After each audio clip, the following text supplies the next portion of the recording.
Well, hello. Oh dear. Oh God. Oh dear me. I've just watched a few video clips of Trump and Vance, and they're giving Zelensky a dressing down in the White House. Oh dear me, it was terrible. It was terrible. Why can't they just get along?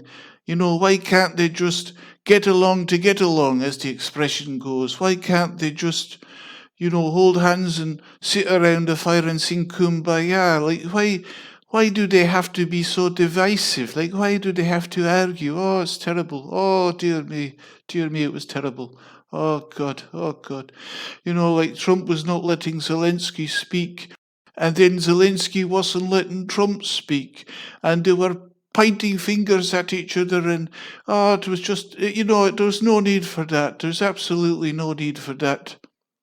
Oh God, it was terrible. Oh dear me, really put me in a dark mood. So it did. Watching Vance, Trump, and Zelensky arguing in front of the cameras. Oh God, oh dear me, dear me, dear me.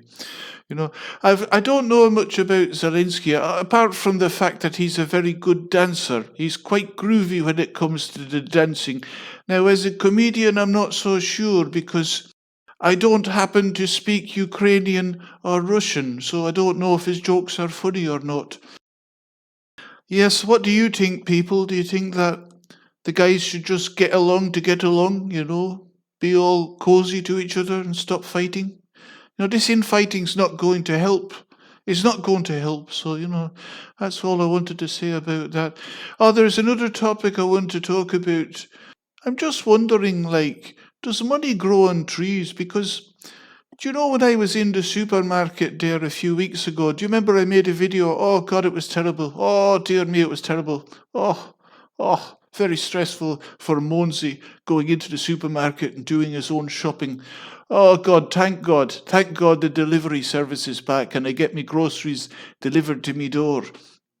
But I couldn't help but notice when I was in the supermarket that 80% of the customers were black people, and they were stuffing their trolleys full of stuff. It's as if they have money to burn. And then out on the streets, I see lots and lots of black people, and most of them are queuing up at the bank machines and they're taking out big massive wads of cash. And they're not working because they're refugees. They're migrants from the third world, from war-torn countries. So they're not working, they're just sort of milling around all day. And they've got designer clothes and they've got the latest iPhones and they're not working. And obviously that means our governments are printing out lots of cash. Now, I don't know about you, but is it possible that if the government is printing out lots of cash to feed the Africans, the millions of Africans who are now in Europe, would that in any way devalue the money we make from working or from receiving Christmas cards and Valentine cards stuffed with cash? Would the cash I received from the recent Valentine's cards have been devalued due to the government printing out money as though it were monopoly money, and then the Africans taking out thousands and thousands every day from the banks? Some people say that the Africans get more money for doing nothing than the average worker gets.